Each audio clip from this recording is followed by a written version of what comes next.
Well, it was actually 20 years ago this week that this magical moment happened for the New England Patriots. Paxton will snap from the far hash mark, angle to the left for Adam Vinatieri. 48-yard field goal attempt. Set to go. Snap, ball down. Kick up. Kick is on the way, and it is good! It's good!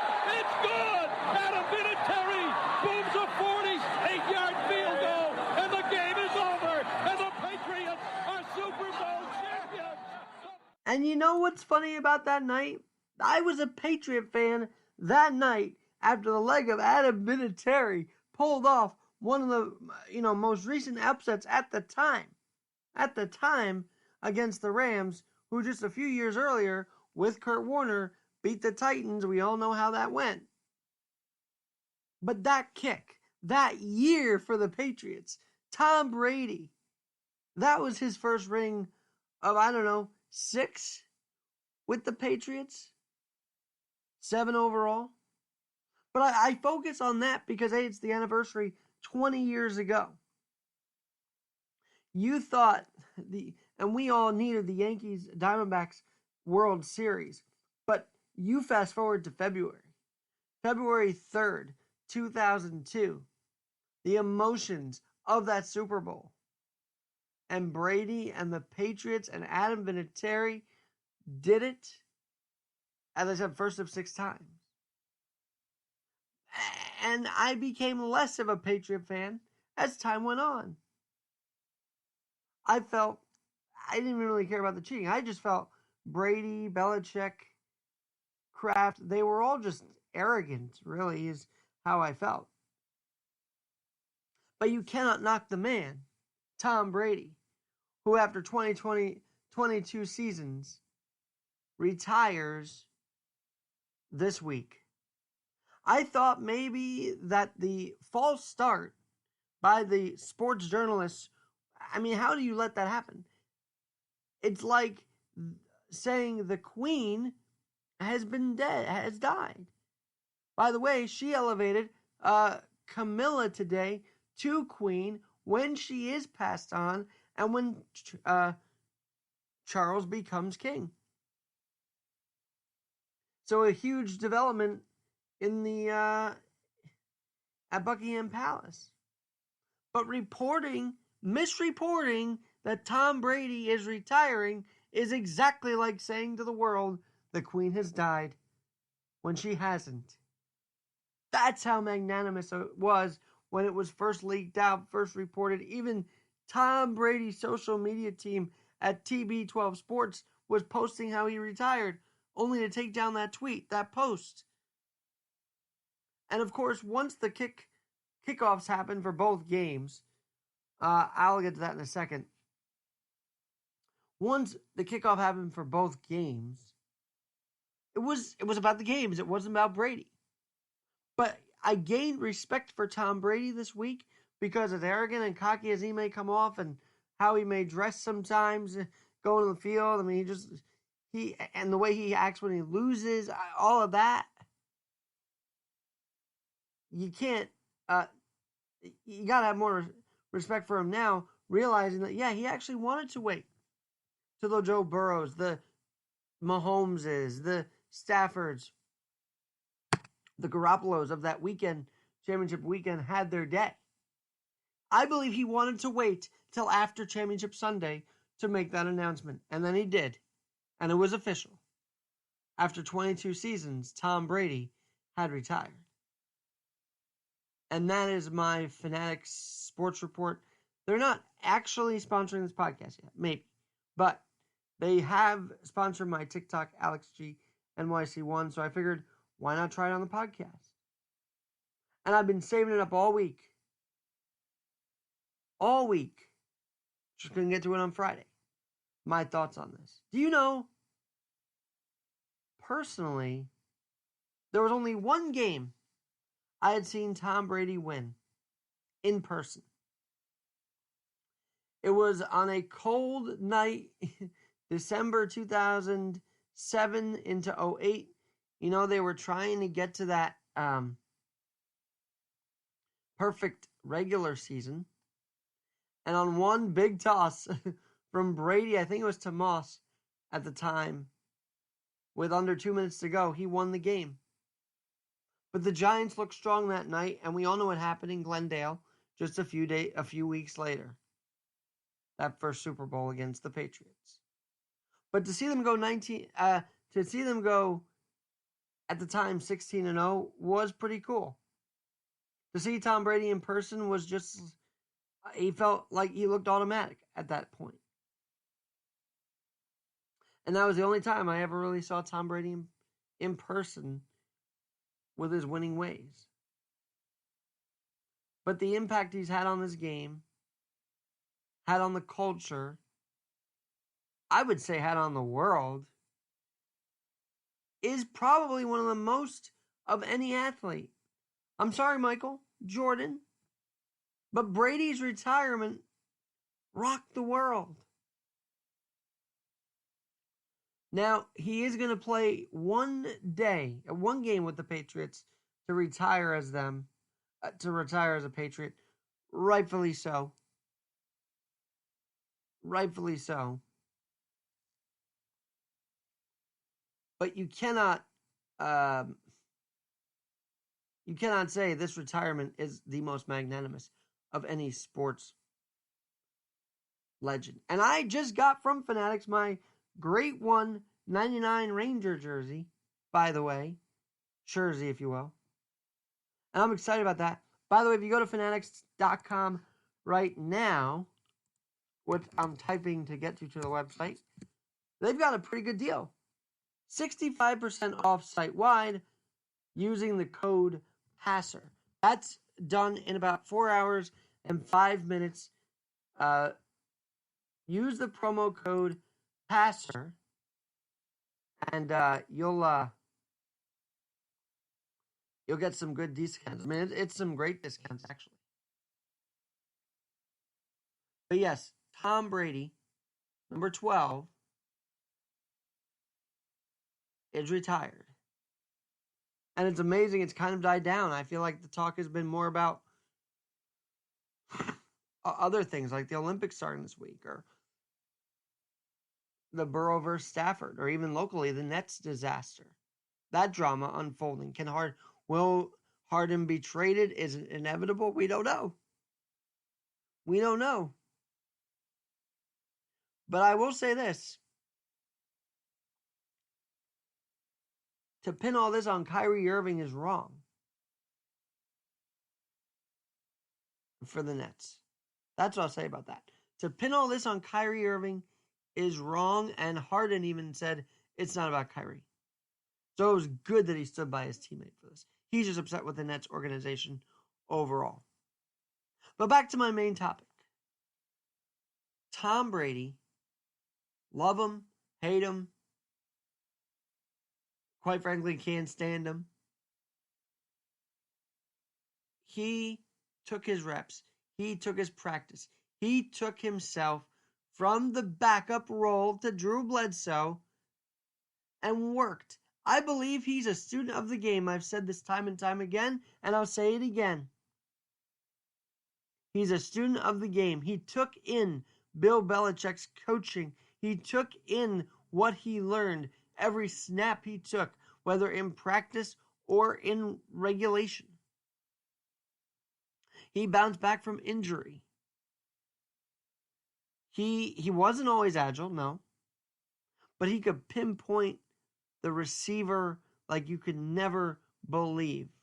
He could orchestrate under 2-minute drives like you could never believe.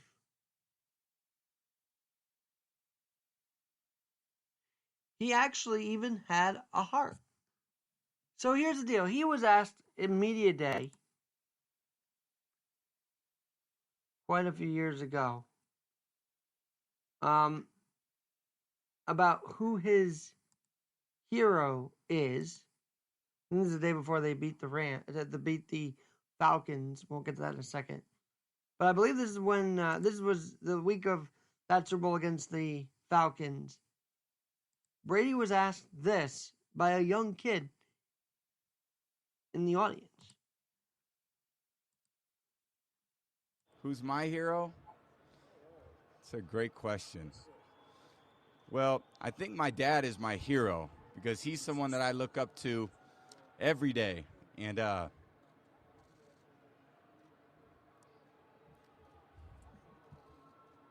my dad, I'd say my dad represents his feelings, because he's a dad. And, I'm a dad. And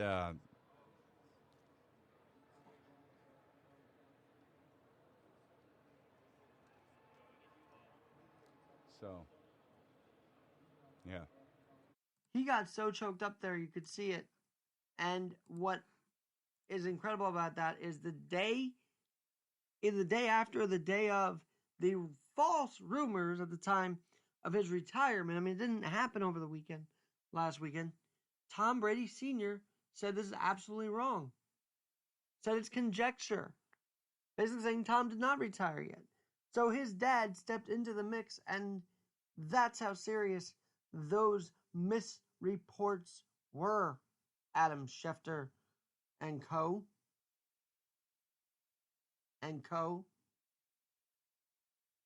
But that was a special moment that kid asked him, and then he broke down, and you could tell there he has that human side. I think he had a human side when he moved to Tampa. He wanted to be close to his kid in Tampa Bay. Little did he know he'd go out and win a ring. The 7th one. Little did he know that he would go out a bigger winner than than just New England. He just did something. He passed Drew Brees this year. I mean, he was still doing it. He led the Bucks to a big win again. Rams just happen to have the mojo going into and then out of Tampa Bay. But Tom Brady retiring shakes the world, shakes the NFL world. And as far as him not thanking the Patriots organization, he thanked the Pat fans organization. We know why, because he was still dealing with them and going to play one more game in New England. I'm sure that's going to go for $50,000, right? I mean, that final game for Tom Brady. Already jerseys and everything going for thousands of dollars online. But the kid from Michigan, who was, by the way, I believe pick number 199 in the draft. Well, he sure showed them, didn't he? He sure showed them. And you know what's funny, by the way? Remember a few years ago, Reese Hoskins went 15th, and he was so upset that he was drafted much lower. He believed it. Where's he now? Where is Reese Hoskins now? You don't hear his name mentioned as much. You just do not. Tom Brady might have been drafted like one of the last picks of the draft, if not the last. And he was humble about it. He worked at his craft. I think he did get some calls along the way, let's be honest. The tuck rule was one of the very first really introduction to Tom Brady. In the snow, did he tuck it? Did he fumble it? They said he tucked it, hence he didn't fumble it. That was a huge call. Vinatieri then went on to kick them. I love Robbie Gould, but Vinatieri of the 2000s feels like the Robbie Gould of now, meaning he kept kicking the Patriots into Super Bowl euphoria over and over, basically being the Mariano Rivera to Tom Brady's epic drives to end these games, end these Super Bowls, bring another ring to New England. But let's talk about the 2017 Super Bowl. I'm so glad I played that. Because, later that week, against Atlanta, we all know the deal. We all know that New England was down 28-3. Could Matt Ryan, Matty Ice, and the Falcons do something that only one other team, the Giants, had been able to do? And the answer was no. The answer was almost like against the Rams when he came back and tied them this year. Nearly 5 years ago, the answer was no. You were not going to stop Tom Brady. You were not going to stop Gronkowski. You were not going to stop Edelman. You weren't going to stop any of those guys. They had a drive. They kept their energy going. Atlanta lost energy. And all of a sudden, Brady and the Patriots won again. And I was very happy then too. You know why? Because Goodell got his you-know-what handed to him when he had to hand over the trophy to the Patriots after a Deflategate that went nowhere.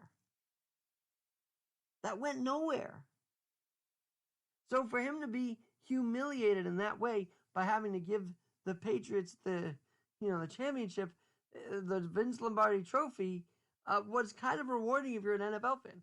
Because remember what he did after that? Remember what Goodell did? He said, I want a jet. So you fumble the, pun intended, you fumble the bounty gate, which, by the way, your former boss, Tagliabue, I think it was Paul Tagliabue, said it was, that the Goodell was wrong. You've got your predecessor and your former boss saying you were wrong on that. Then you pick this Deflategate fight. And the Patriots win. The Patriots win. And you are forced to hand over the trophy. I love that. I love when people who make millions of dollars and a ridiculous salary and want the Jets, yet can't even figure out how to run the league. This should be Super Bowl weekend. I'm sorry. This should be Super Bowl weekend. But no, let's add an 18th week, albeit 96 playoff scenarios in week 18, according to Scott Graham of Westwood One Sports. Made for a hell of a final week, didn't it? 96 scenarios coming into it. The Colts absolutely collapsed against the Jaguars, who all of a sudden have hired Doug Peterson, who basically checked out of Philadelphia just a couple of years ago. Now he's going to fix that team? I don't know, but it doesn't seem like it's going to work. He just checked out of Philadelphia. And you know what? To me, Doug Peterson lost his license as a coach. I know he beat Brady. I know Foles was brilliant. I know Zach Ertz was unbelievable. But you know what? You lose your coaching license when you don't play Jalen Hurts, your big draft pick, in a must-win situation. You just let Washington win because you're unhappy with the way Luria and that organization run it, because you don't want the Giants to get a playoff spot, and you get another chance at coaching? Jacksonville, didn't you see he gave up?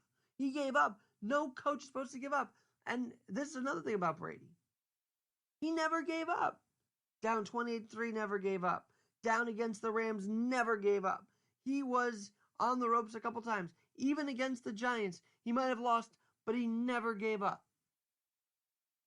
He would throw that ball at least 3-4 times in that final sequence in 2008. The Giant defense was unbelievable. And if that ball in the end zone, thrown like a Hail Mary, if Gronkowski was just a couple feet closer, the Patriots win that. So good on the Giant defense. But Tom Brady never gave up. Neither did his coach. It's why, as much as they're hated and as much as I can't stand the personalities, but respect the athlete and respect the coaching, Nick Saban, Tom Brady, and Bill Belichick are forever tied in work ethic. They're forever tied together in the hardcore winning that each of them did, whether as a coach or a quarterback. Because all three of them never gave up. You could be up 33-10, which has happened on multiple occasions, by the way, for the Patriots, and Belichick would get his guys to the line. That's why they win. Saban, up 42-0. Get your ass to the line. And they do. And they do. They're winners. That's why they're intrinsically tied together. I know that Brady didn't go to Michigan. Didn't go to Alabama. But I also know that those three men could be tied together in football lore forever because they never gave up. Brady would get his team to the line even if it was 20-point lead. Belichick would make sure his guys were hurried to the line. And you could tell the Brady-Belichick mix was a true blue mix. No matter what reports were coming out about the friction, the bottom line is Brady and Belichick had synergy. I think Mac Jones could get there. But I think the fact that veteran Cam Newton struggled in New England right after Brady showed that the Brady-Belichick synergy was real. But they never gave up on the game. They never gave up, Doug Peterson, when they were down 28-3. You are down. I don't care if it's meaningless in an NFL game, and you have a chance to come back. You have a chance to at least get a win. Boost morale to end the season. And you bench Jalen Hurts for the rest of that game. I was disgusted. I figured that, Doug Peterson had lost his coaching license for that. And you could say, well, Belichick should have lost his license for the whole Spygate and Deflategate. They played hard. And they won. They overcame all those obstacles. I hated them. I hated every time Brady played any of these local teams or any time Brady was on the screen. I just wanted him to lose. I'll be honest. Because it was just fun to beat Brady. Because he was unbeatable 90% of the time. But the Post had it right. And maybe they foresaw this retirement coming. I know it was NFC versus AFC anyway. But they said after he beat the Jets on another comeback, typical comeback for Brady, one last time. And that it was. One last time. Great wording. New York Post. And the Belichick coaching standard should be the hiring standard. How do you get your guys to win? How do you get your guys to hurry up and get to the line and win? That should be the question. And I think Belichick answers it every time. I would see him with his headset on, up by 30 with like 5 minutes to go. I would see Mike Tomlin on the other line. No headset. Game over. Checked out. If you're an NFL coach, you should never be checked out. If you're an NFL quarterback, you should never be checked out. And Tom Brady was always locked in, always checked in. And he's locked himself into the Hall of Fame for good. We knew the retirement was inevitable. We didn't know when. But the world got to see Tom Brady at his best one last time. I'm Alexander Garrett. Remember, Fanatics.com tonight. 65% off. You got 3 hours, 48 minutes. Get to it. Use code PASSER. Have a great night, everybody.